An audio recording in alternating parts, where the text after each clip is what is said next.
à Toulouse où je vis depuis 2000 maintenant. Ma pratique elle est essentiellement fondée sur le fait de la découverte de cette grande région qui m'a toujours beaucoup marquée par à la fois ses éléments naturels, de géologie, de botanique, d'installation de l'homme qui ont construit finalement des cultures très diversifiées dans des paysages qui ne sont pas moins. Et donc cet attachement, il me lie à ces programmes en fait, où on va à la rencontre finalement des habitants avec beaucoup de sens commun pour construire des projets qui puissent être lus, compris par tout le monde, appropriables et qui puissent être partagés. On n'a pas forcément la chance d'être dans des contextes participatifs à tous les coups, mais en même temps, il y a quand même une sorte de relation au lieu qui se fait par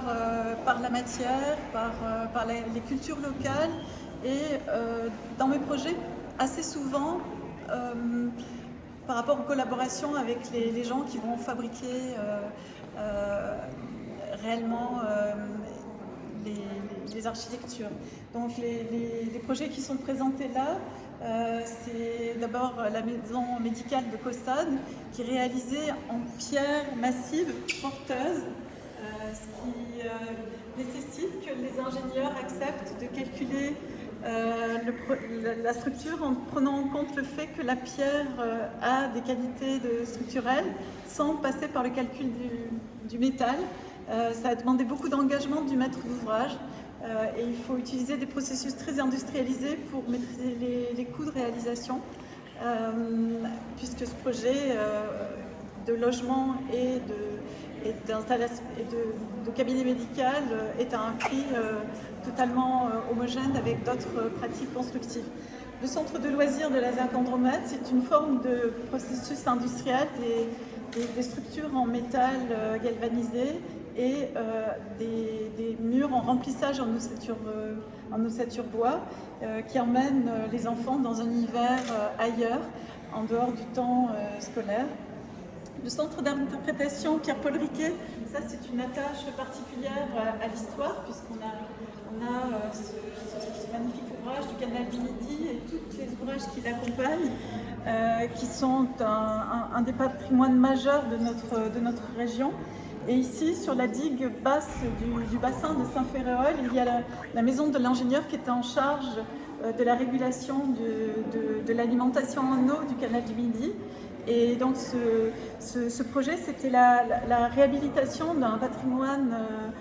qui était vraiment très très vétuste, en même temps que l'installation d'un centre d'interprétation qui raconte à travers des maquettes et des vidéos l'histoire de la vie et de l'œuvre de Pierre-Paul Riquet. Et pour finir, le chœur Îlot Libération à Balma, qui refait une interprétation de la matière qui fonde la culture de cette région,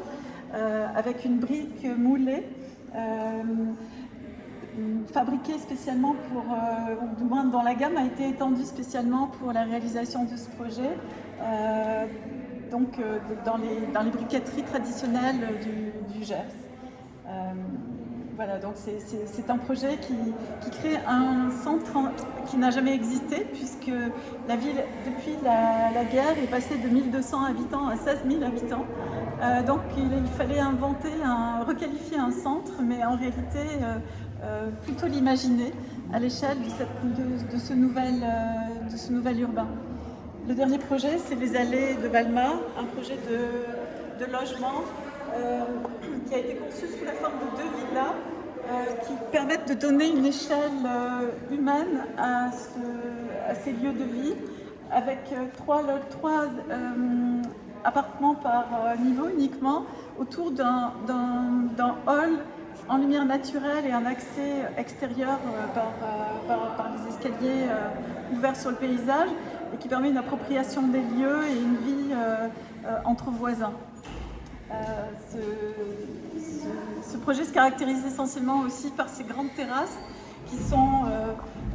parées de volets comme des persiennes ajourées. Et c'est très étonnant parce que les gens y vivent comme si c'était des intérieurs, en utilisant du mobilier intérieur en bois très cosy en fait.